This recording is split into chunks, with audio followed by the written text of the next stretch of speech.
মাথায় মুকুট, গলায় জবার মালা, গা ভর্তি সোনার উপর গয়না, কান ঢাকা ঝুমকো, সিঁথিতে সিঁদুর, কপালে আঁকা তৃতীয় নয়ন, কপাল আর গাল জুড়ে সরু কলকা, লাল জিহবা, দক্ষিণেশ্বরের মা ভবতারিণীর বেশে।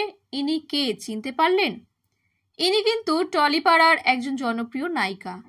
তার জীবনের সঙ্গে যে মা কালীর বিশেষ যোগ, আর তাই বুঝি শুরুর মেগাতেই নায়িকা সেই ত্রিনয়নী দেবীর আশীর্বাদ ধন্যা রূপে পর্দায় নিজেকে মেলে ধরেছিলেন। পরে সেই মেগার পরিচালকের সঙ্গে বিবাহ বন্ধনে আবদ্ধ হন নায়িকা। তারপর ছোট পর্দায় দর্শকদের মন জয় করে সম্প্রতি পা রাখেন বড় পর্দাতেও। উইন্ডোজের সঙ্গে ইতিমধ্যেই ছবিতে ডেবিউ সেরেছেন তিনি। সামনেই ফের এই প্রযোজনা সংস্থার সঙ্গে তার নতুন হরর ছবি আসছে। এবার কি আন্দাজ করতে পারলেন নায়িকা কে? তিনি হলেন জনপ্রিয় অভিনেত্রী শ্রুতি দাস। তবে নায়িকা নিজে এই ছবি সমাজ মাধ্যমের পাতায় পোস্ট করেননি।